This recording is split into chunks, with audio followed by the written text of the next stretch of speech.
I'm not sure I've come across Mr. Graves' golden ass before. Well, the original author is... Sorry, that's just a beautiful grab that we're going to use for this this podcast.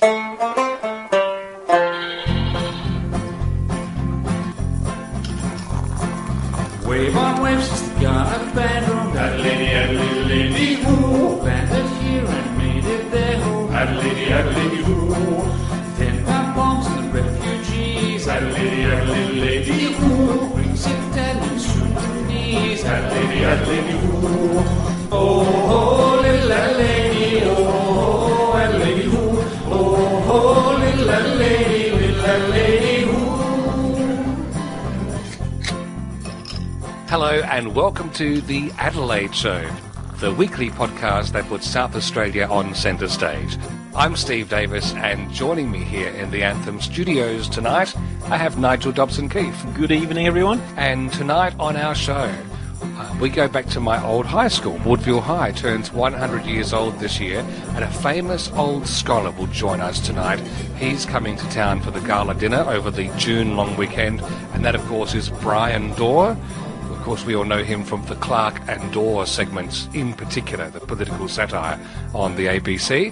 We also have George Inglis back tonight. He's been inspired by the politics of comedy and the comedy of politics. And even Nigel's hopped on the satire bandwagon in Is It News tonight. In the Made to Move Minute, Max Martin is all about health amnesia. And our music tonight is by locally based and internationally renowned songwriter Steve Foster. His new song is for a special production about Adelaide. It's on this weekend. The song's called Adelaide Knows Who She Is. But first, David Washington from Indaly with Talk of the Town, the midweek news wrap. All that and a whole lot more coming up on the Adelaide Show. Adelaide, Adelaide, Adelaide, Adelaide, Adelaide, Adelaide, you Adelaide, Adelaide, Adelaide, Adelaide, Adelaide, Adelaide, who.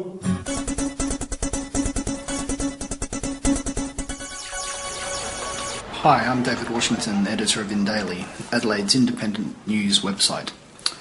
$9 billion. It's an incomprehensible sum. It's about the value of goods sold on global shopping site Alibaba each day. It's roughly how much the Commonwealth Government spends on universities and research each year. It's the amount of untaxed profits that Apple shifted from Australia to an offshore tax haven. And it's the estimated cost of building a non-stop freeway from Gala to Port Noarlunga. For entirely political reasons, the state government this week released its multi-billion-dollar dream for the so-called North-South Corridor. Needless to say, the upgrade of the corridor, which is mostly taken up with the stop-start peak hour nightmare of South Road, has become a source of tension between the state and federal governments. The plan is partially underway, with upgrades being worked on down south at Darlington and up north on the so-called Torrens to Torrens section. We already have the massive Superway, which at the moment feeds high-speed traffic into the goat track of an unupgraded section of South Road. But a dream for a better South Road has been on the agenda for decades, starting in the late 60s with the near-mythical MATS plan that was never put into action. And this week, Indaly reported on a 2003 proposal to upgrade the corridor prepared in the early days of the Rand government by an industry lobby group calling itself the Committee for Adelaide Roads, or CARS. Its plan for a 62-kilometre 2 to 3 lane motorway linking Gala and Noarlunga was estimated to cost a mere $1.3 billion. That's some inflation right there. Readers were by and large keen on a better ride on South Road and the jobs that it will create, but a few asked whether we should be spending such a large sum on other transport options, like heavy rail or trams. Our reader Damo had a different take on the images of the proposed upgrade. Did the pictures remind anyone else of LA, he wrote. That image is about 20 lanes wide. I feel like I should go out and buy an F-150 truck, fill it with gasoline and drive on into 1995. In other news this week, like the first swallow in spring, we've seen the first budget softener of the season. In state politics and federal, the lead up to the budget is a carefully choreographed game of pretend between the government and the media. The government pretends the budget is top secret, and journalists pretend that stories they get about the budget have come from their sleuth-like investigatory skills. In reality, genuine leaks are very rare. Rather, the government drip feeds stories to a favoured outlet, usually the morning paper, which allows the government to set the agenda before the rest of the media get in on the act. And so this week we read in the Advertiser that the government is considering increasing the emergency services levy to pay for the expense of the Samson Flat bushfire. After refusing a request to talk to morning radio, Treasurer Tom Kitson-Tonis held a press conference to announce the full extent of the bad news. It's the way governments manage budgets. Get out the bad news so that hopefully budget day itself will be covered in a more sympathetic fashion. And we've got to go through this until June. Heaven help us. Readers, unsurprisingly, were unimpressed by the government gouging another $20 million out of their pockets after they'd already increased the ESL last year. Regular reader Richard belled the cat. The question must be asked, why announce this impost 1 month ahead of the state budget? Is it because Tom Kay wants to say that his fudget has no surprise increases in revenue above CPI? Of course, the above CPI tax hikes are the prime cause of the CPI rising, because businesses feed those taxes onto the consumer. Well said, Richard. And that's the talk of the town for this week. Go to indaily.com.au to subscribe to our free and independent news service. Hello again. Thank you, David, and welcome to episode 91 of our podcast. And before we get too far into the program, let us do our official duty. Nigel, can you raise your glass, please? Let us toast our late patron, Queen Adelaide. To the Queen. To the Queen and all who may sail in her. Now, the wine we're drinking... Oh, that's actually really nice. And I shouldn't be sounding surprised. But it's a white.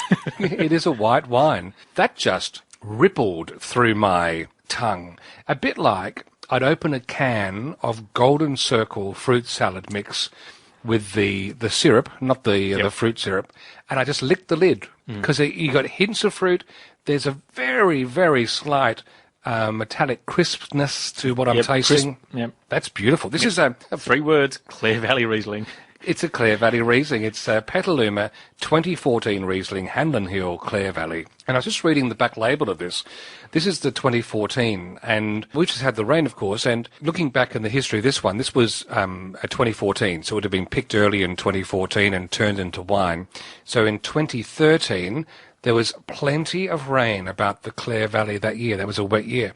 What was the rest of 2014 like? Can you remember? Because our reservoirs are a little bit low at the moment. 2014 was that the year that was nearly average?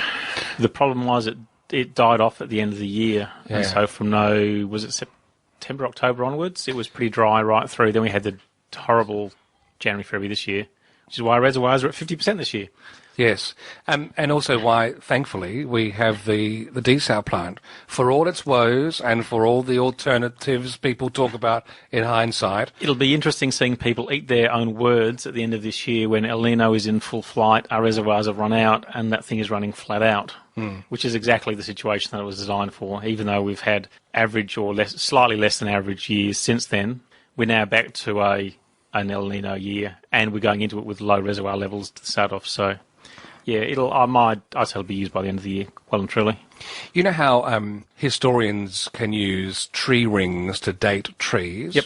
I've just realised for wineries like Petaluma, who put good, proper wine notes on the back of their wines, this is a great record of our weather history. I thought you were about to suggest they'd cut down vines and look at the vine rings. No, never. Oh. Heaven forbid. No, this is a way of remembering our history, is having a look at the wine labels to remember, because we forget from one year to the next whether it was wet or dry. The wine label plays a great role there. Well, yeah, because like this year will be a complete disaster from volume for wine, but the quality will probably be very high. Which often is when the volume's down. Yeah, because we'll get the wet winter, then we'll have the rain will end in August, September this year, and it'll be completely dry, and we'll have a rubbishy low yield.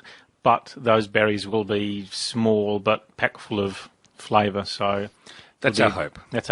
Well, it's probably not the hope of the farmers who have their wheat crops destroyed, but from a winery point of view, it could be a good year for low yield, high quality. Unfortunately, it means expensive, but that's how it goes. I'm so conflicted already. We're only a few minutes into the podcast. So this is the Petaluma 2014 Riesling. Really, if you're a South Australian, you've drunk wine before, you've probably come across one of these or heard them lauded about. Lovely wine. And if you'd like to win a bottle, the Arkabar Hotel and Petaluma have got one for us to give away this week. And all you need to do is use the word, I think Petaluma can be the main keyword to enter the competition. Mention that on our Facebook page, on our Twitter handle, which is @The Adelaide Show, or email us podcast@adelaideShow.com.au before midnight on Monday, May 25. That's this coming Monday. And you'll be in the draw to win a bottle of this wine, the Petaluma wine. However, what's our special keyword going to be to make your vote worth 5? And we won't publish this anywhere. This will just be for listeners. Just for listeners? What about... we could just say El Nino. El Nino. I love it. El Nino's the secret word. Use that and your vote is magically worth 5. So all the details are on our website. Good luck, and hopefully, with a little bit of luck, you'll be trying the Petaluma 2014 Riesling Hanlon Hill Clare Valley, the South Australian drink of the week.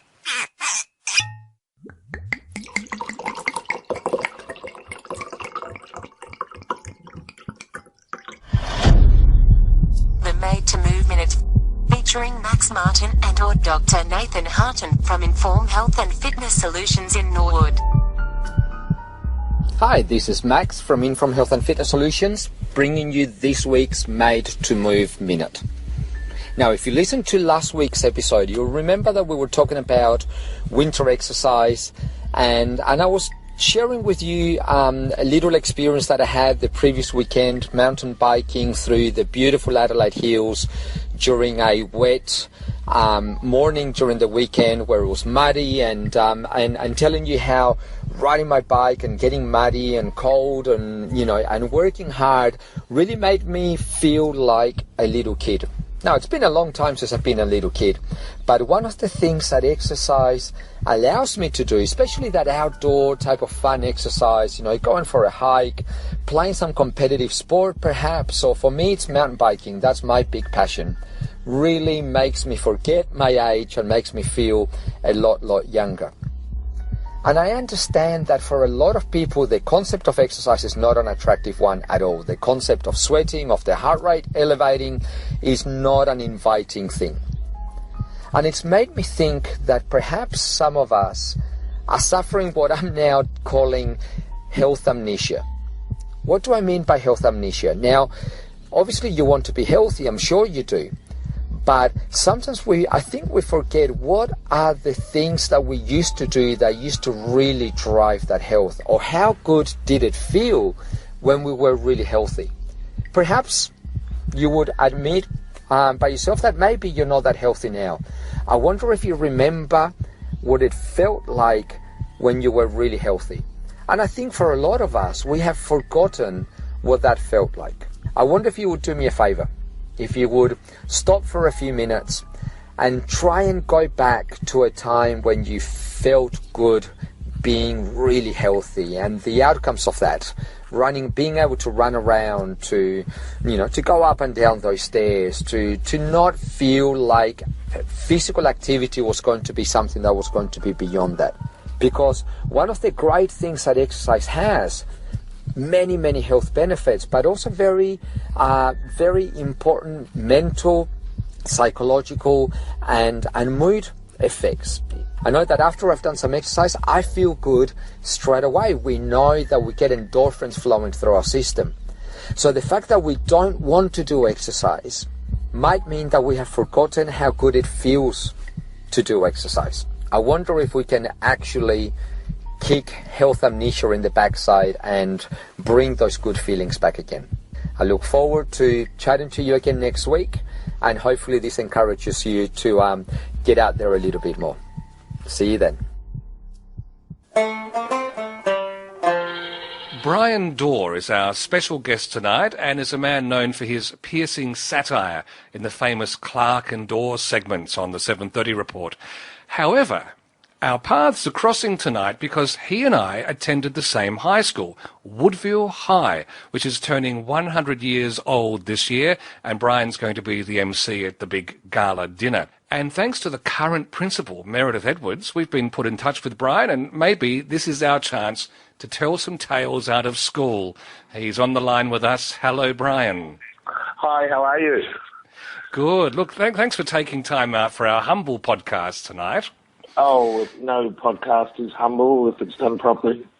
Well, I want to start by going back to when you wore shorts as a youngster, just before you ventured off into Woodville High School. Whereabouts in Adelaide did you grow up?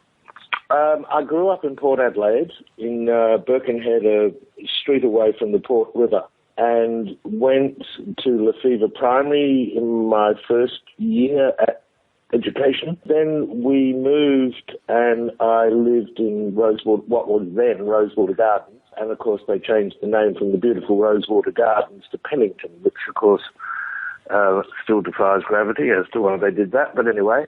And then went to, fortunately, very, very fortunately, went to a wonderful school which I think is now closed, called Pennington Primary. And basically, I think it's fair to say that anything that I do today, it can be laid fairly at the feet of those wonderful teachers I had in primary school. What made them so different? Well, it was an unusual situation. This was the late 50s, I'm talking about early 60s when I went to high school. But, of course, we had a large British immigration that were coming through. And where we moved to was one street away from the Finchley Hostel, which is the Finchley Migrant Hostel. And that's where all the English migrants and other migrants came. And I hasten to say the word lived because the conditions were so appalling. I don't know how they got through their education and lived in those sort of nissen huts with 40 degrees and open sewerage. It was appalling. Anyway, we lived a street away from there, and so all the kids went that were in that hostel went to Pennington Primary. And what the South Australian Education Department did, and it was, those days are gone, they looked at this and thought, we really need the best of the best teachers at these migrant schools near the migrant hostels to deal with the cultural changes, with all sorts of different things. You know, kids coming to live in a new country and et cetera, et cetera. So they handpicked all the primary school teachers, and we got the best of the best. So by a fluke, us working class boys ended up with some of the best primary school teachers in South Australia. As you started that story, Bryan, and talked about the nissen huts, which I remember well, and I think there was waves of migrants after that who also lived there. Absolutely. It's almost like a cruel twist of fate, on one hand, that Australia has gone down the path of offshore housing of would-be migrants, because obviously we did a pretty bad job with their housing and accommodation in the nissen huts. However, to actually have the mindset that says we must get the best teachers here is something that I don't think we approach the problem with today. No, well, that's exactly right. And it was very interesting because I was in Adelaide recently in the last couple of weeks, and the person sitting next to me on the plane coming back to Melbourne was none other than Julia Gillard, who I'd never met. And so we had a chat, and I said, actually, when I say I haven't met you before, Julia, I actually probably have. And she said, what do you mean? And I said, I worked selling newspapers as a young kid at Finsbury Hostel, and your mother and father would have bought a newspaper off me in the morning and at night, and I would have seen you as a young 4-year-old coming into the canteen, because I've worked out the years they were there. She was only there for about 6 months, the family, and then they moved. So, yes, thus was born a Prime Minister. I was going to ask a little bit later about what sowed the seeds for becoming a satirist, really, and I wonder if selling newspapers and standing there looking at them as a youngster really planted a great subliminal seed. What was planted in those days was to travel, more so than wanting to be a satirist. That came much later on the performing and acting and the writing, I guess, was always there, and extremely encouraged by my primary school teachers. They were the ones that made me fall in love with books, because we had no books. We were too seriously working class poor, and there was no library at our place. No one had ever finished school in our family. Most of them were lucky to have gone to high school, let alone finish it. And I continued that tradition because I left at 15.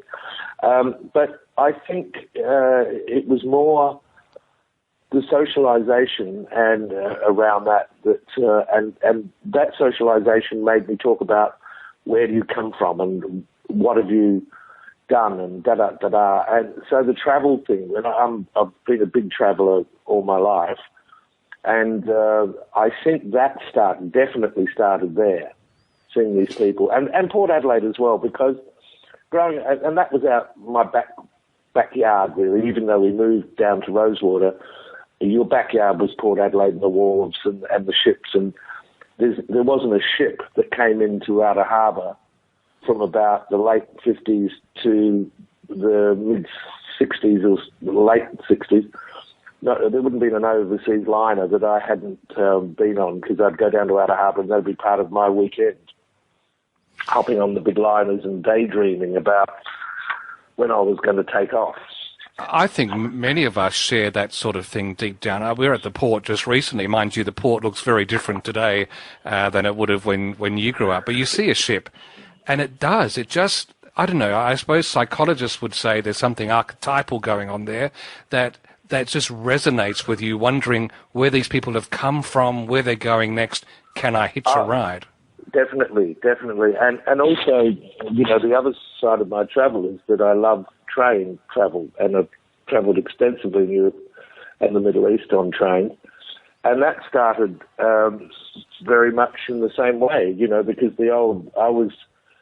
I was fortunate enough to be growing up when the Iron Maidens or the steam trains were in their last days, but I did get to witness them and experience them and ride on them. And so you'd ride from, Port Adelaide down to Outer Harbour on the steam train. And so that's where the bug came from, I think. With the steam trains, we obviously see them now at museums, and you've got the steam ranger and whatnot, and it's fun and novel. When it was the main course of transport, was there still the romance about them, or were they just... Yes. There was? Oh, yes. Yes. Anyone that's actually interested in the subject about just how profound trains had on our society. The late Tony Judd has they've just released a book of his essays called When the Facts Change. And the last two essays before which he never completed, was going to be a book called Locomotion. And it is the most sublime essays on trains and locomotion and how important that was and how it affected us socially, culturally, etc., etc. And it's the first time I've ever seen anyone write with such insight into how powerful trains and train travel had on our society. And it certainly had it on me.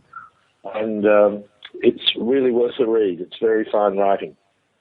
I suppose there's two aspects to that. There's the travel, the liberation of being able to move from place to place, but you have to wonder if the aesthetics of the design played a role, because most transport these days has all the aesthetics got out of it. It's just utilitarian to get you from point... I mean, you can't look at a train these days and get all quiverly in the knees like you can with the ornate work on those steam trains. Well, see, when we use the word train in Australia, we are talking about, it's an oxymoron, really. It's a bit like Microsoft Word. When I help people do train, I'm pretty good at knocking up a European train itinerary fairly quickly. And I did a video for Thomas Cook about using Eurail, so I know the European system pretty well. But I often get asked by friends to help me do the itinerary, show them how the timetables work and how But the first thing I say to them is just forget about Australian trains. It's not the same thing. It is totally different.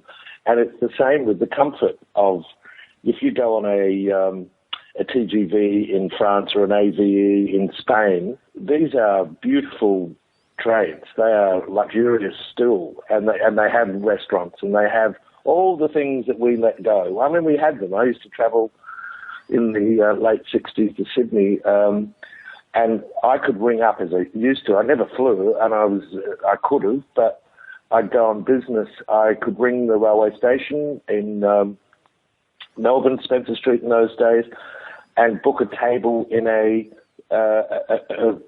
beautiful restaurant on the train. You'd have bow-tied waiters, and it was silver service. You'd have a lovely meal, and then you'd pop down to the bar and have a couple of drinks with the locals, and wonderful, and smoke a cigar. Right, but not to the extent that Singo did recently in the news. But I will say one thing we do lack with our trains here. I lived in Budapest for a few years and worked over there. Oh, lucky you! And what a beautiful place. Oh, it is. It's gorgeous. You go back to design, etc., etc. Now you've lived in Budapest, so you know the Kaledi railway station. Yes. I mean, what a magnificent structure that is. Now, I don't know if you ever saw the original Port Adelaide station, the one where it goes across Commercial Road. That was a beautiful Victorian railway station, and some bastard signed off on it to pull it down. And that should have been now. There was two railway stations, the Port Dock station and that's the Commercial Road station. They were beautiful pieces of architecture, and today would be tourist attractions. And whereas Europe has maintained its trains and its stations, particularly, I mean, that's only one of Budapest's stations, of course, but it's a beautiful. I mean, the entrance to Kaledi is gorgeous. Oh yes, and all the wheeling and dealing that went on between the people on the side of the station too. Yes, well, that's the social stuff of it all. And I mean, see the cafes there. You're talking about one of my favourite cities, by the way. I've been to Budapest 4 times, so the Boris Marty Square and the Café Jabot are my little hangouts, favourite hangouts there. Bryan, if I can, just take you back to leaving Pennington and having to go, thanks to the turning of the years, you're 12 years old, it's time to go to high school, you're sent to Woodville High. Was that just because it was the only school around? Was there a rationale in choosing that school? Yeah, it was. I didn't really know what I wanted to do, but I knew that I didn't want to go to places like Croydon Tech or the tech schools and do things with my hands. And I was not interested in any of that. I'd never been interested in it. You know, cousins and whatever and other friends were going there. And I don't know. I think it was just I was looking for something else. Do you remember any particular teachers or subjects or anything that inspired you? Inspired? No. When the book about the 100th comes out, I've said some fairly tough things about Woodville High in those 3 years. I didn't enjoy my time there at all. And while that might sound harsh, with hindsight, I now see that it was the system that was the problem and the way that they set the school up in those days, whereas people like Meredith Edwards, who's the current principal, who's just outstanding educator and wonderful with the kids. They're just fantastic, as the whole school is. They're terrific. But in those days, you didn't have that sort of thing. You were... Sadly, you were broken into academic and others, and I was in others. I was never academic, and we in those days you had to sit, before you went to first year, you had to sit for an IQ test, and that IQ test is now extraordinarily discredited as a complete fantasy. It was, Lewis Carroll ideas, really. So you sat in this examination, and it was, along the lines of if A is moving at 35 kilometres an hour towards B, and C is coming towards A at 20 kilometres an hour, when will A and C meet B? And my reaction to that at the time was, who gives a shit? And it remains that. It remains that. And so this was not what the dream team at Woodville High were looking for. So rated from 1A to 1G, I ended up in 1F. Oh, goodness. Which was just slightly better than 1G. We could look down on them. 1G were full of kids who had, 16 syllables in their name, in their surnames, and came from somewhere called the Balkan region, wherever that was.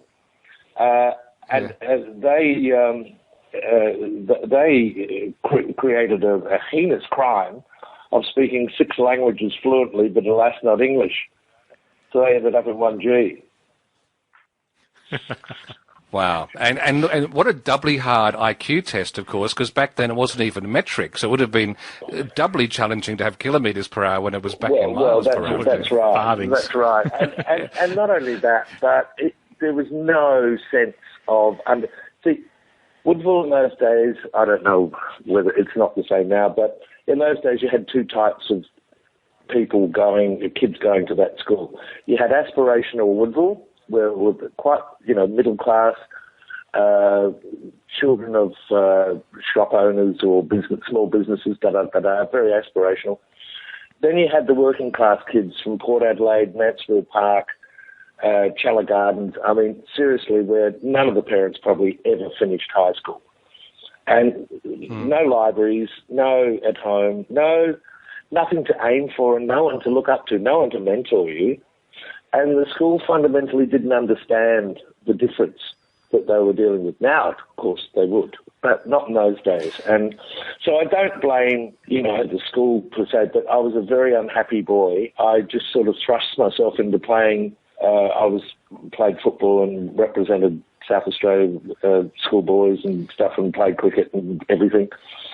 I would like to think our system has evolved since then. Yeah. But what I'd like to know is, and one of our listeners actually chipped in with this, he said you made a comment that you've done well in life despite that school experience instead of because of it.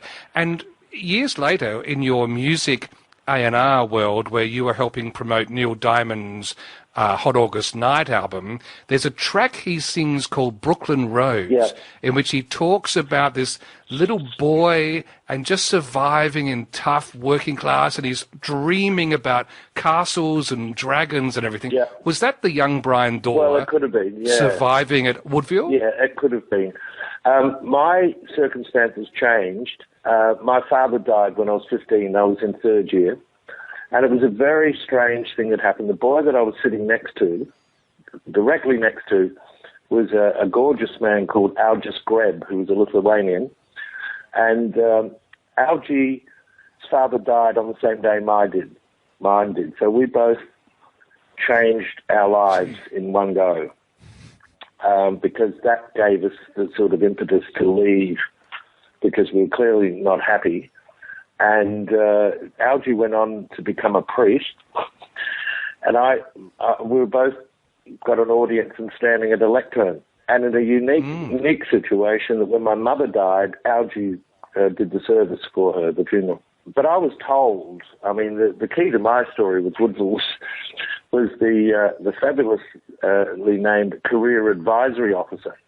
So when my father, I went down with my mother to talk to this guy, and he said, "So what do you want to do, son?" And I said, "Well, I'd like to be a writer or an actor, but I'd really like to be a barrister or a lawyer." And he said, "Well, look, you can't be any of those things. You're from the wrong background. In other words, you're working class, you're stupid, you do things with your hands." So many times I have looked to the heavens and quoted Latin, which is a language we in 1F were never allowed to learn. You could do that in 1A, B, and C, but not in 1F because you're too thick. I'd look to the sky and go, "Viscere brassus meus, eat my shorts." Especially when I was the keynote speaker at the South Australian Bar Association dinner about 3 years ago, and I got a standing ovation. I just looked up and I went, "There, take that." So, look, if nothing else, it instilled a fire in your belly. Oh, yeah. To prove them wrong. Oh, absolutely. Absolutely. I mean, he was my greatest mentor in a lot of ways. Wherever the bastard is. I hope he's not at the 100th. If he is, he'd want to keep his head down. Actually, I clearly remember talking to my career advisor in year 11 at Woodville High when I was dead set on becoming a radio announcer, and they said, no, you've got to do something more than that. And I said, just to keep them off my back, I said, President of the USA, choice 1, astronaut, choice 2, radio announcer, choice 3. So just had to play their own game. Oh, absolutely. Well, yeah, and of course I was also in shock of losing my father, and my whole world had been thrown upside down. So, but you know, I was very, very lucky. The first boss that I had at 15, I went into the music industry because I love music. And my very first boss was a woman. Now, that was very unusual in the early 60s to have your boss as a woman. And she mentored me. She took me to the first restaurant I ever went to. She took me to the theatre. And she sort of did a bit of educating Rita on me, you know. And Wow. I was very, very lucky to have met her. You don't remember the restaurant, do you? Just as a bit of Adelaide trivia. It'll be gone by now, I'm sure. No, I can't remember. It was near Lee Street, which, you know, Lee Street, just off Hindley Street. Yes. The street that famously, things that make you laugh. I read in the paper a couple of years ago that a policeman arrested someone for jaywalking in Lee Street. Now, that is a step and a half. It's not even 2 steps from footpath to footpath. And I thought, that's so Adelaide. Now, the music, if you had to look at the two loves in your life, or no, there's 3, because travel's a big thing too, but between music and comedy, how do they stack up against each other? Well, look, my journey was fairly circuitous because going into the music industry, I could then play around in my spare time doing amateur theatre, and which I did. But the music industry was the way you made a quid. I couldn't see a way of making a quid writing or performing or doing anything like that, certainly not in Adelaide in those days. And the big part of that problem was not gone to university, which is where all that stuff was happening, you know. If you went to university, you hung out with people who wrote and did plays and da-da-da-da. I didn't do that. So it was always just a means of income to me, and I loved the music, but it wasn't something that I could see myself eventually staying in. Like, you know, I ended up in Melbourne at Astor Records as a senior executive and, you know, in charge of drinking and lunch. Which is what I did during the Neil Diamond era. But it was always, I couldn't see another way in. You know, if someone had said to me, hey, look, why don't you think about going to uni and, you know, doing law or whatever, but there was no one around. There was no people around to do that. On the uni thing and also the opportunities that would have opened. Nigel here, you went to uni with Sean McAuliffe, I believe, and in the same cohort. Yeah, Adelaide Uni Law Review was well, that's right. You had the active law in the review, early 80s. exactly, and that's where they all came from. Gary, the writer that works with Sean and all that. And the politicians. Yes, the best university I got was from Mick Young, who was the member for Port Adelaide, who was very, very humorous and very clever, and he was my political mentor in a lot of ways, you know. And Alexander Downer was quite famous for some of his work. Oh, yes, he's very famous for a lot of his work. Alexander and I don't get on. Don't you? We've had moments, Alexander and I. Well, I'm quite surprised at that, Bryan. Really? No. I'm from Port Adelaide, remember? No, he remains the only man that refused to shake my hand, which I thought was hilarious. And that was about trains. Did you utter Latin at that point? Oh, there's lots of things I'd like to have uttered. But one of the things you learn in Port Adelaide is manners. It's not necessarily the same requirement in the Adelaide Hills. You might want to edit that out later. With your iconic Clarke and Dawe segments, they're just burned into my brain. They've been part of my landscape growing up, and Nigel's, etc. It seems to me like sometimes you don't even have to write a script. No, not with this government at the moment. No, we're very, very happy with them. They're just writing it for us. You know, we're just laying back in the armchair and sitting next to the fire. Yeah, I was going to ask whether there was some sort of conspiracy happening there where they're trying to, put you out of business by just doing their own sort of shtick. Well, I think Christopher Pine is on notice from Clarke and Dawe when he did that I'm a Fixer. That came as close as John and I had a discussion and we were thinking, I think one more of these and Chrissy is off to the ACCC charged under the Restricted Trade Practices Act. Obviously, we love seeing you do it, and it's a bittersweet thing because this is our future. This is our government that you're critiquing, whether it's this one or previous ones, and they always leave me feeling, I think bittersweet is the aftertaste because this is real. The one, we actually shared one today. John played a United Nations advisor on government, and the question was, do we need a government? It was a good question. It was a great question. Yeah. Look, we've got, this is a much broader topic for me. I sincerely believe that it's not just Australia, but it's the West. I think the West has lost its moral compass, and I think that's why we're seeing what we're seeing. And I don't think it's going to get any better for a long while, not while the major parties are the way that they are. They're so disconnected now from the people.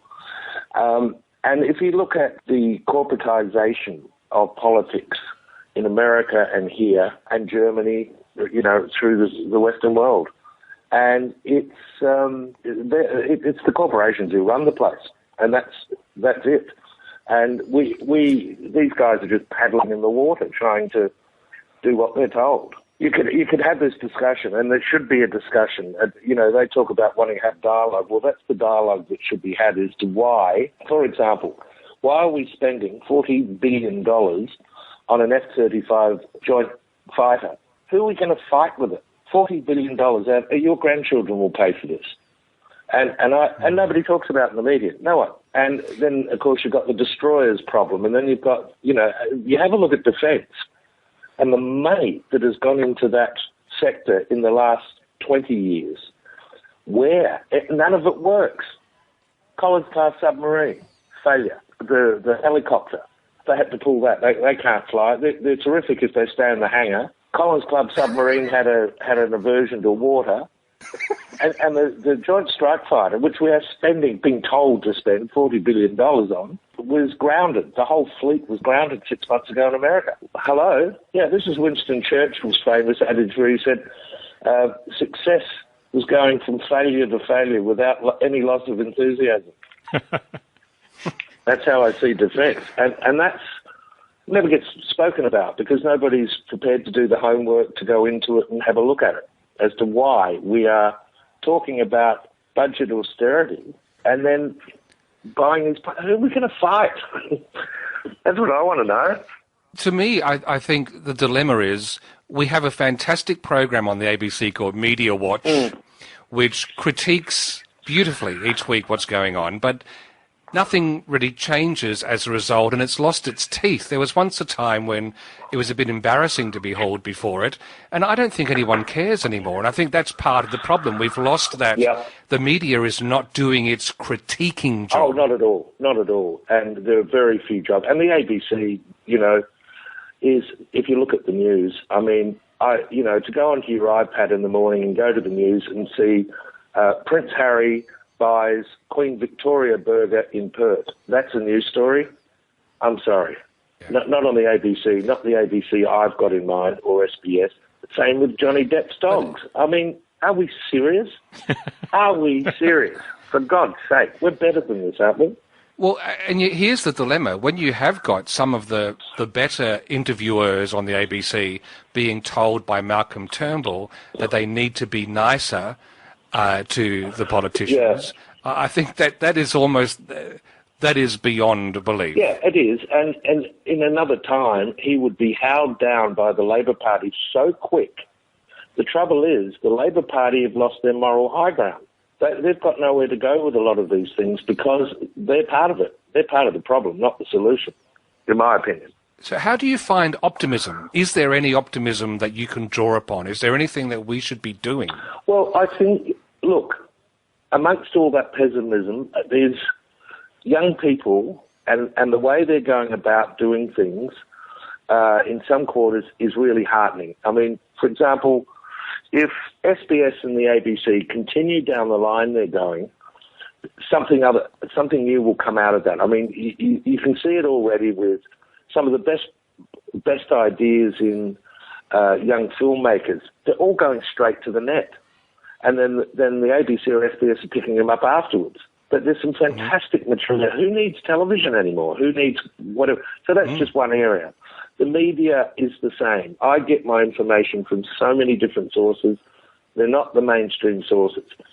So there is hope there because there are people out there doing stuff. I mean, if you have a look at the standard of some of the writing and the radio, for example, that comes out of America, but you don't see it here unless you go looking for it. There is a lot of hope, but I think the big one is, General Eisenhower, the well-known lefty, his great warning in the 50s was, beware the military-industrial machine. That was his biggest fear for America, and it is now out of control. Out of control. Yeah, when you look at their budget, of the percentage that they put in the budget into, like, say, the military, it's equal to the next 20 countries added up in total or something bizarre. It's like, that's a pretty serious amount of spending, really. Well, I've just finished reading a wonderful book called Kill Chain, which has just come out as well. And it's not happy reading. I don't know why I don't just listen to some comedy programs, really, but this writer is the editor of Coburn, is the editor of Harper's in America, and he talks about the future of drones and the great failure of America's stealth mentality in drone warfare. It's almost science fiction to read it, but it's all true.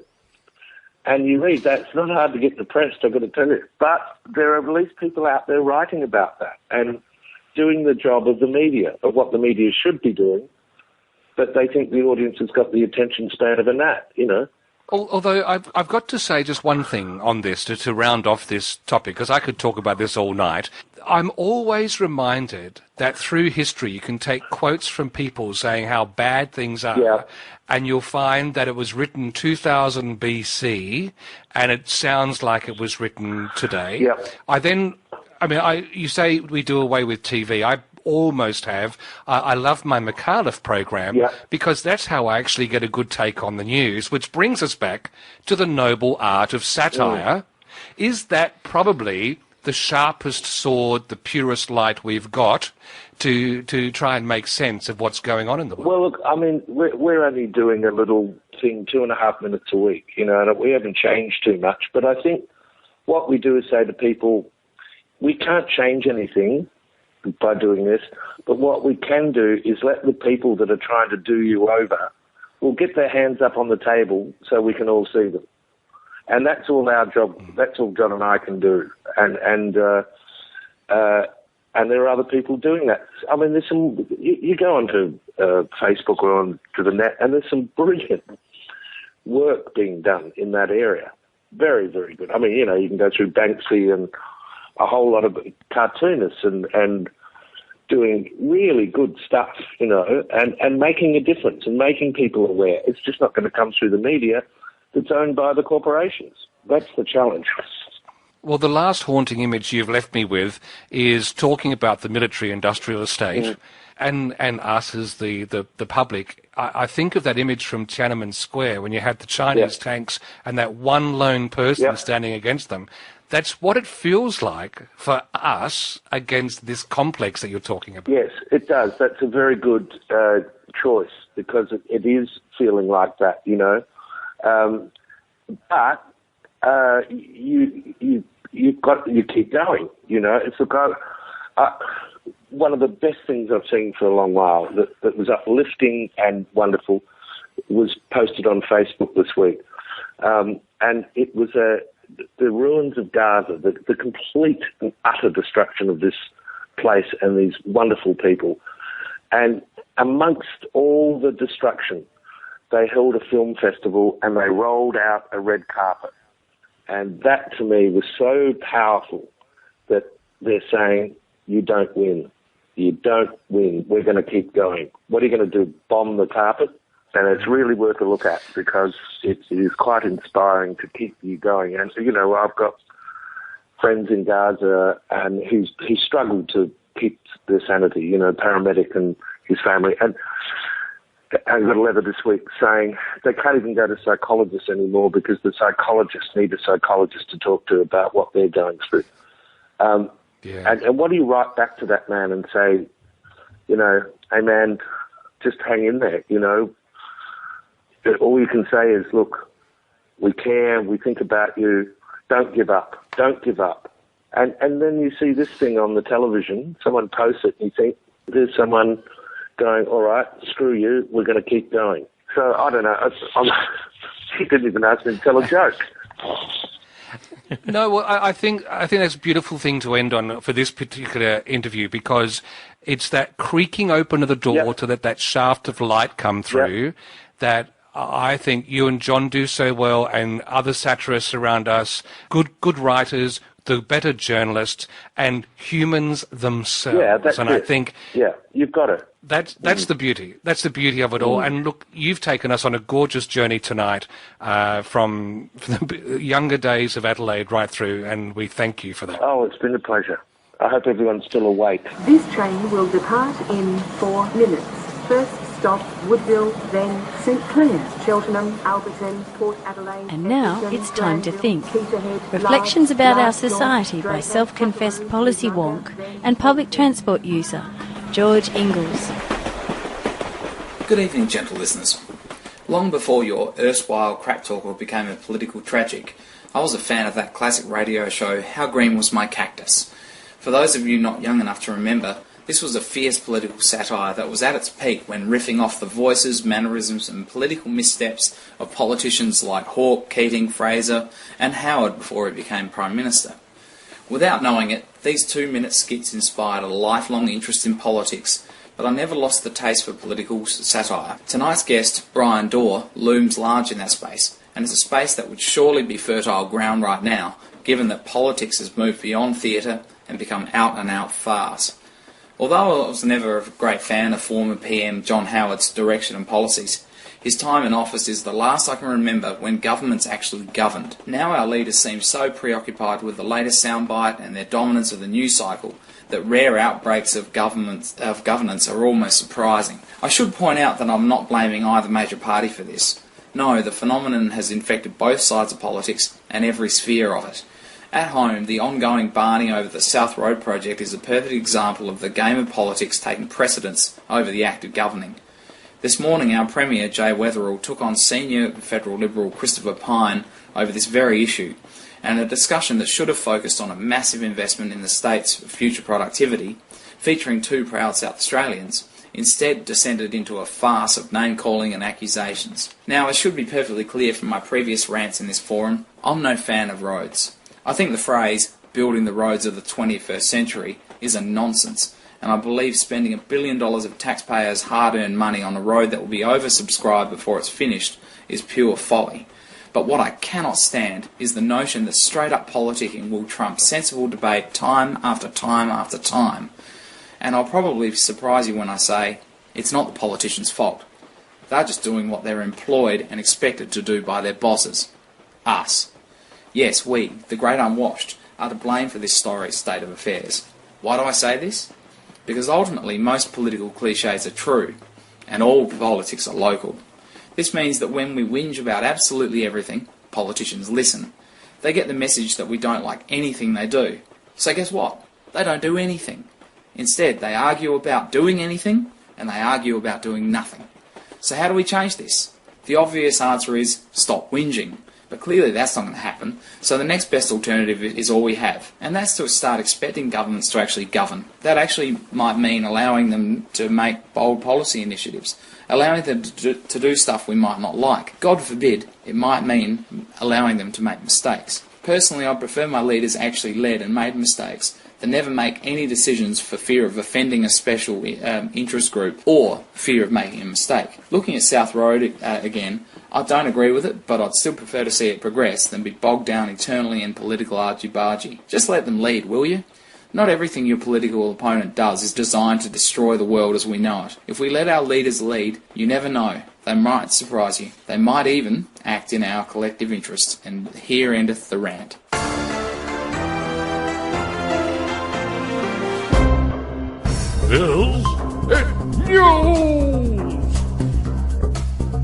It's that time of the week again where we look at Is It News, where we take 3 headlines from newspapers from oldie Adelaide days and we change one of the stories to being not true and leave the other true. So I start off by reading out what the headlines are. And here we go this week. So the headlines in no particular order. We have from the News, June the 6th, 1951, banned book without appeal for general public. So not a lot to go on that, and I'll get into the story there. Hang on, what was that? Banned book, and then the quotation is, without appeal for general public. Okay. This was from 1961. 51? 51 in the News. You weren't selling newspapers back then, were you, Brian? Well, I thought you said it's from a newspaper. You said it's from the News.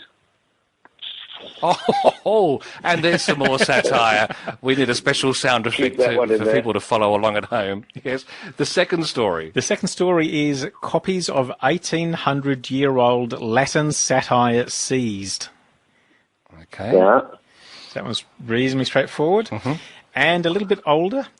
This is from the South Australian Chronicle and Weekly Mail, 6th of April, 1872.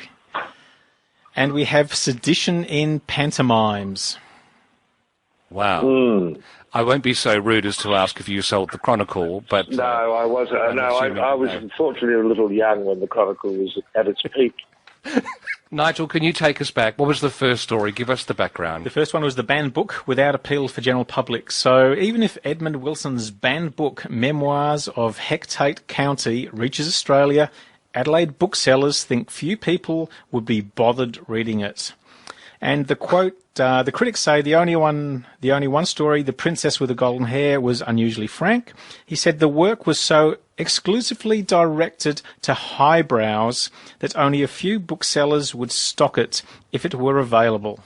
Now, can I just say, that's rather damning on the people of Adelaide, Brian, to think that we're not highbrow enough to have understood satire. Absolutely. I think at one stage we had a bookshop around that period. Yes.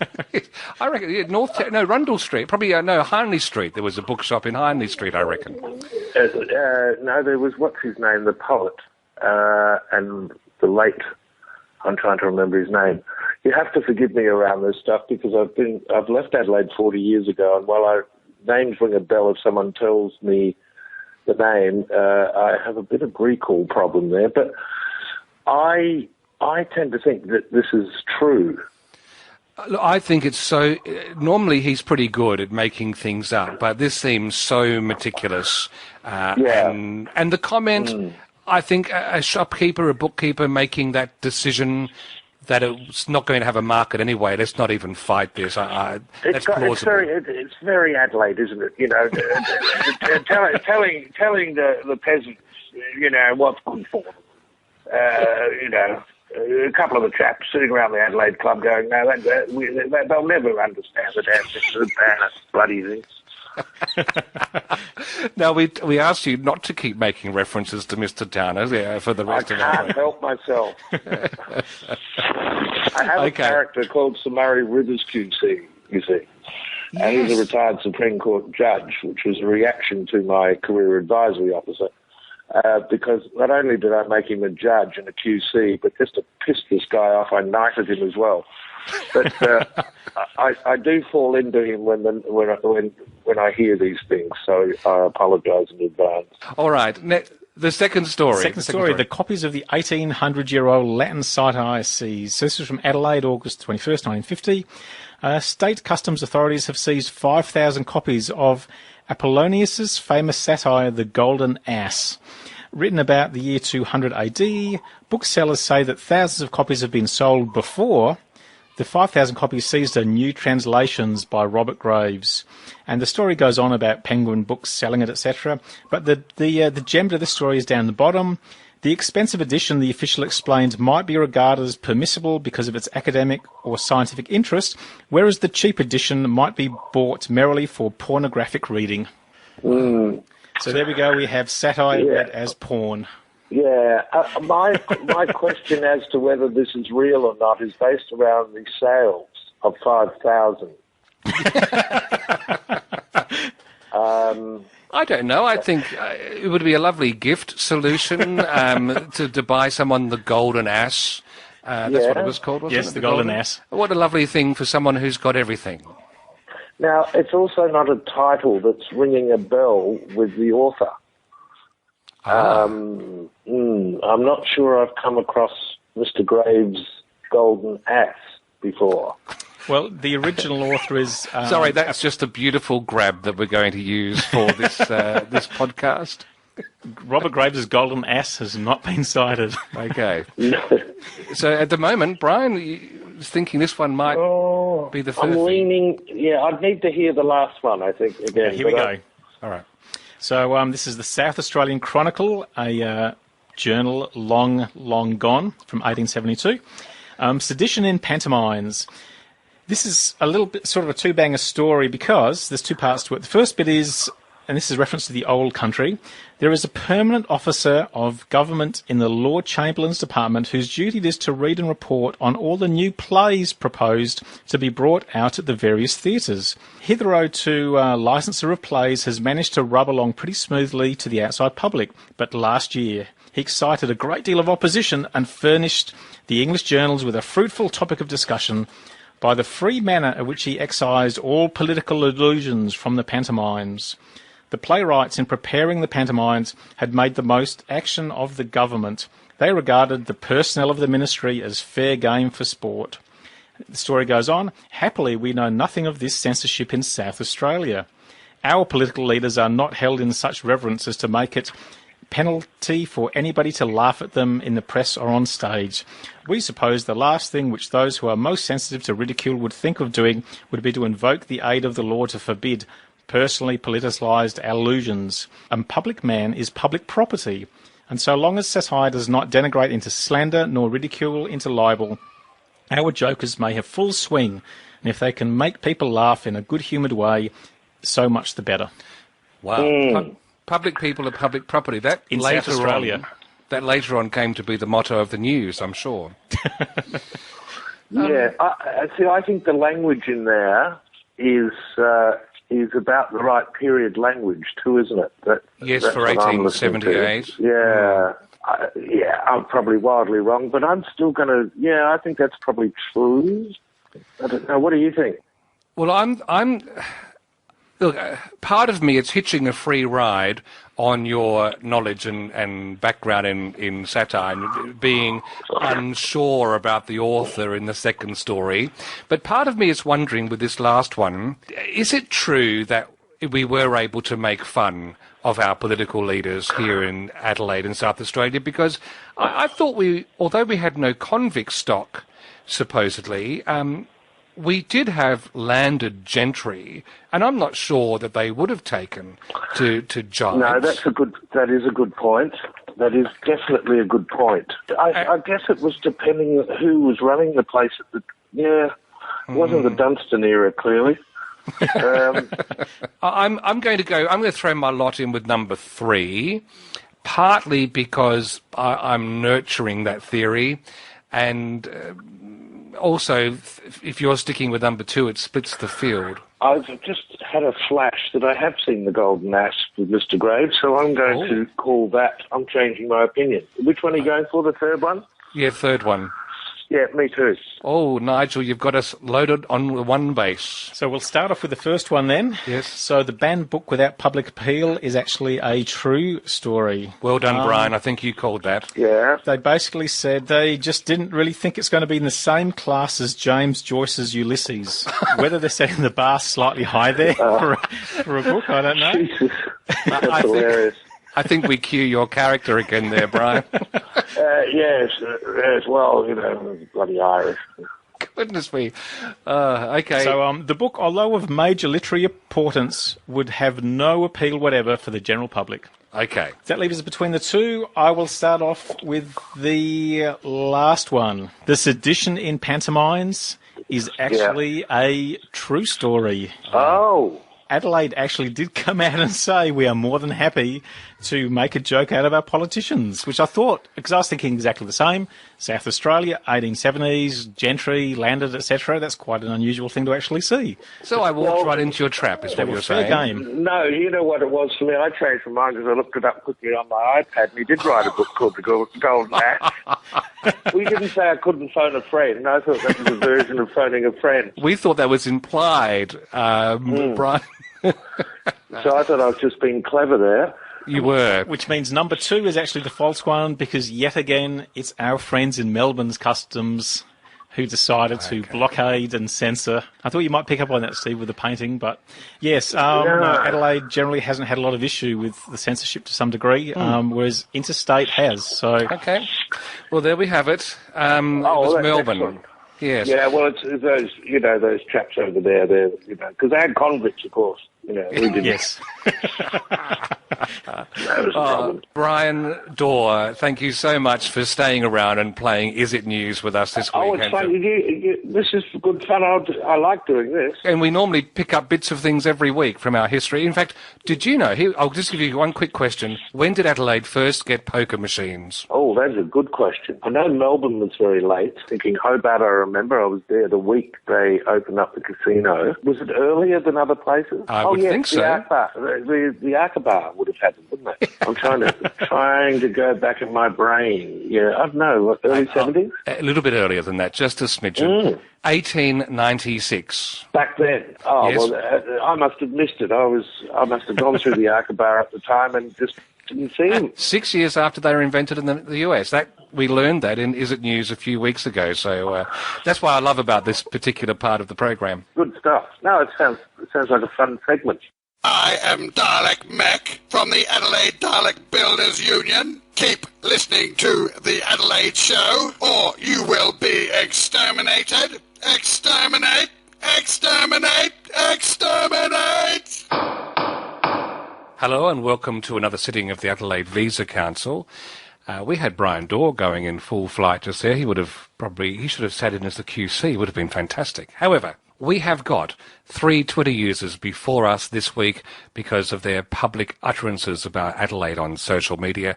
We have to determine whether those utterances mean they need their Adelaide visas revoked or granted. And let's turn to the first case before us this week, and it's the case of the satirical crow eater. The Twitter handle is @croweating. And here's the tweet that I saw. Oh my God, I've just reached 2,000 followers. It has taken 4 years and I still don't follow anyone who lives outside South Australia. And Amy Who Digital, who is a great friend of this program, said, I hope you've been considered for a visa. And the satirical crow eater, great memory, they had got it almost revoked in a very early episode because of the satirical nature of their tweets.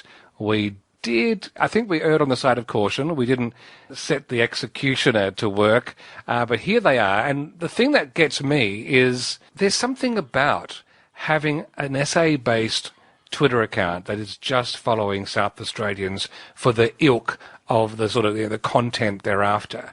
And I'm wondering whether that alone is a statement, Nigel, that is something that swings you one way or the other. It's pretty dedicated, because on Twitter it's pretty easy to follow people that you've met around the world and things. I guess it might be easier if you're younger, but it's pretty hard to not run across people you've met from overseas and things. So that's a pretty dedicated effort, I've got to say. And that's 2,000 followers. Yeah, just South Australia. So I'm actually tempted to... I'll cast my vote first tonight. And I would actually go so far as to say I think that effort, doing the hard yards, being particular about standards, I would be voting for an Adelaide visa. I would be in the same boat with you there. This is very rare for all of us involved in this, because I have no idea how we're going to solve any deadlocks tonight. But congratulations to the satirical crow eater. You now have yourself an Adelaide visa. Next before the council tonight is Robert De Rosa. Now, bear with me, Nigel. I had a long conversation with Robert on Twitter this week after I saw his tweet that said, Adelaide is a boring city to live in. There's nothing to do. A lot more things in Melbourne. Anyway, I asked what led him to say Adelaide's boring and Melbourne will have a lot more to do. He said, after a bit of conversation and people chipping back and forth, that the city is boring and there should be a lot of changes in Adelaide. And I asked him to name some and why we need to have a big city like Melbourne. And he said, I would like everything in this city. It's just boring. And I think he meant I would like anything in this city. It's just boring. So Robert was on a very dedicated rant, or not even rant, just a dedicated narrative that he was running there. Something's got a bee in his bonnet that makes him really want to be in Melbourne at the moment. Nigel? Yeah, it's pretty hard to see an upside to anything he's writing here, I've got to say. Yeah, he doesn't give any good reasons. Just scroll down a bit through that sort of transaction of to and fro. He just says that city's boring and there's a lot of changes, but he can't suggest a single one, apart from being a big city like Melbourne. Yeah, try harder. I think we've come across this stereotype a few times. Occasionally, what you put into it is what you get out of it. If you don't put anything in, you're going to get nothing out. Your decision then as a councillor? Well, he's not going to be getting a visa, that's for sure. You gave him a pretty fair run on trying to dig his way out of that. And as a certain wealthy American once said, if you find yourself in the bottom of a hole, stop digging. And he didn't. So therefore? Yeah, enjoy your new life in Melbourne. So you're rejecting his Adelaide visa? Yes. And look, I'm with you again. This is 2 in a row that we have sided on the same time. Robert, it's with a heavy heart I have to announce this, but we have to reject your Adelaide visa at this time. Remember, of course, that if you do discover some things that are actual constructive things we can talk about seriously as a topic, and or you find some positive things in the city, then we'll be very happy to reconsider your visa at this point. And enjoy following North Melbourne. The final story we have in the Adelaide Visa Council this week is from Packet Networks. Now, Packet Networks, I've seen their Twitter handle back and forth over the years, and they were responding or calling out in a conversation to someone called Whiskey and Soda that I like that Sydney people think Adelaide is boring. Means they won't come visit. And I asked Packet Networks, I said, ouch, what led to this? And I haven't actually heard any feedback on that just yet. So I don't know what prompted that particular outburst. So that's all we have to go on in the council. Yeah, because we're not going to get the Sydney Cider prompt that said presumably something about Adelaide being boring, I assume. No, there's nothing there. As far as I was concerned, I couldn't see anything else that was prompting that conversation. It seemed to come out of nowhere. Although Whiskey and Soda, I'll hasten to add, does have a protected account, so we wouldn't be able to see what they're talking about anyway. They've got a locked-down Twitter account. It's no case to answer, really. Yes, I'm with you. Again, we just did 3 in a row without needing to go to a deadlock. I agree. No case to answer at this point. Nothing overly pro-Adelaide, because as much as we love Adelaide, South Australia, there's a lot happening here. It doesn't mean we automatically want to put other places down, which this could be suggested as saying. At the same time, it was just a sarky comment. It was probably in the heat of the moment, or it could have even been tongue-in-cheek as well. Can't tell. Not enough information. And at this point, both of us agreeing no case to answer. And that's it for this week's sitting of the Adelaide Visa Council. This is Pete, Nona and Alexis from the show on PBA FM 89.7, making your Thursday nights less boring. And now we come to the musical pilgrimage part of our program. And this week we have a song that's been written as part of a special event that's taking place on Saturday that's capturing some of the history of Adelaide. The songs, the stories, the places, the people. That's what the event's called. It's on at 2:30 and again at 7:30 at Ayres House. and these performances are being put on by a group called Hats Inc. I hadn't come across them before. Had you? Nigel? No, I haven't heard of them. Stands for Heritage Arts Traditions, and looking at the mission statement, the group is to preserve, foster, promote and develop the heritage, arts and living cultural traditions of our diverse Australian communities. So they are based in Clare Valley, Mid-North and here in Adelaide, and I believe they've got a building up in the Clare Valley region that they use as their main rehearsal space and art space up there. And what they've been doing for, I think, the best part of 12 months is putting this particular show together that's on this Saturday. And I heard about it this week, actually. And as a result, the organisers have flicked me a demo of one of the songs that's being featured. And how many songs are they going to be having on the show? 20. 20 original songs are going to be performed, plus there'll be a story, the whole bit. So if this is your thing, as they say, it's on this Saturday at Ayers House. The song we're going to hear tonight is one called Adelaide Knows Who She Is, which it probably captures that folk music spirit, not the early colonial style. This is not the sort of stuff you would have had in the 1800s, but that slightly smoother version that came out in the early 1900s. That's where I'd be pitching it if I had to pitch it in some sort of historical context. And it's by Steve Foster. Now, Steve Foster is an Adelaidean. He is world-renowned as a singer-songwriter. I think some of his music's made its way into the Little River Band and become big hits for them, etc. So he's adept at his craft. Let's have a listen to the song he's penned.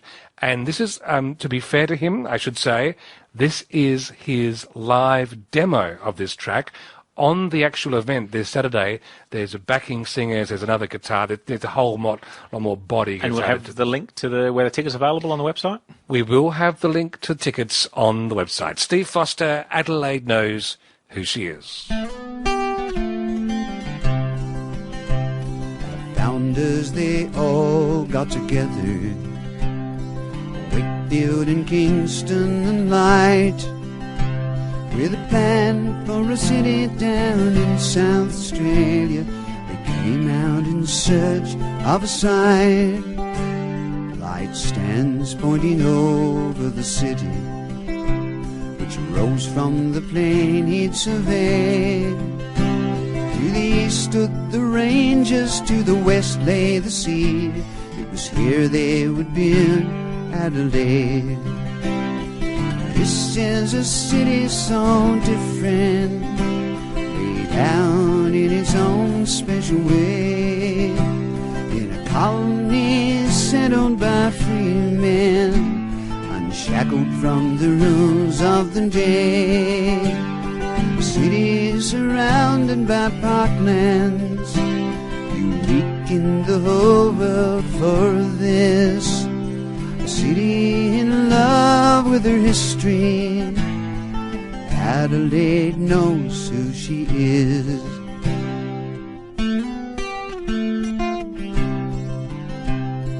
Down through the past to the present, she stood in her outpost remote, far more progressive than most of her peers, and the first to give women vote.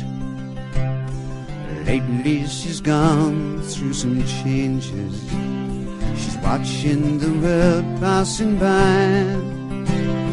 She's only a mile from one side to the other, so she's reaching right up to the sky. This is a city so different, laid out in her own special way, in a colony settled by free men, and shackled from the rules of the day.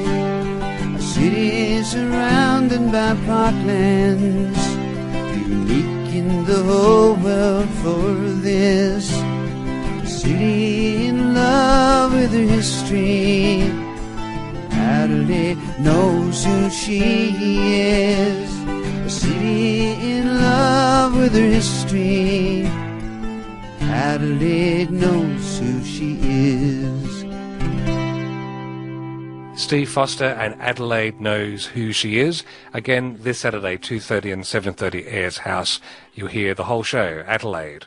The songs, the stories, the places, the people. And finally tonight, it's a big good night to you, Nigel Dobson-Keefe. What a massive program. Yeah, pretty interesting. I was surprised at Bryan. I went into it thinking, show on satire and comedy, and his sort of experiences are really broad. You get to have a sort of build up in your mind what a person is like, what you'll see on television, and then when you actually have them talk to them in some depth over things, it's quite interesting, sort of the variety of experiences in life that people have been through. Yep. I hope we can get to go and see him too when he comes to town. So thanks for being part of this. And I'm Steve Davis. I was saying good night as well. We're going to leave you with David Bartholomew's from Sunday Assembly in Adelaide with a thought for the week. This week it's about opposable thumbs. And good night, Don. Your thought for the week from the Sunday Assembly Adelaide. Live better. Help often. Wonder more. Open out your hand, stretch it wide, 4 fingers and a thumb. Now touch your thumb to each finger. Easy! In the last 10 seconds, you've achieved a feat that few forms of life can ever hope to do. An opposable thumb. All through the ages it has helped us. Gatherers on the prehistoric plains found that they had the coordination to forge very useful tools. Then we learned to build, then to paint and write with the finest precision. Then came the typewriter and press, allowing us to replicate our ideas. And then that same keyboard was attached to a computer, and our ideas and data could soon be shared instantly across the globe. All this made possible by this strong, agile little thumb that opposes the fingers and palm. But how does our brain know how to repurpose this little gadget? So well as we invent new ways of doing things. Enter the iPhone, children and curious scientists. You see them on the train, in the park and in the mall. They're called teenagers. They're instant messaging one another on their phones, typing faster with just 2 of these endlessly useful thumbs than many of us can with all 10 fingers. How do they do it? It's called neuroplasticity. What we've discovered is that the brain wires itself based on what we actually do. So these kids who were born into the thumb-only keyboard generation have more nerve connections in a bigger area in their brain that is allocated to thumb typing. But do not despair.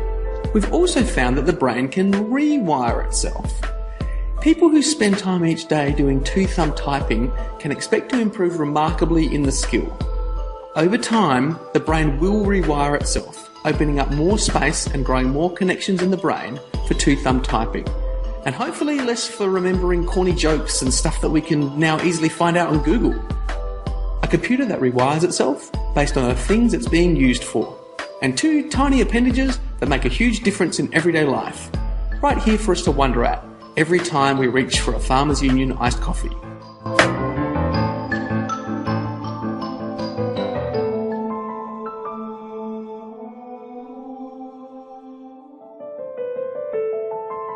The team from Sunday Assembly Adelaide return with a thought for the week about opposable thumbs. And you've got opposable thumbs, Nigel? Yep, I'm an 8. And proud of it? I'm proud of it.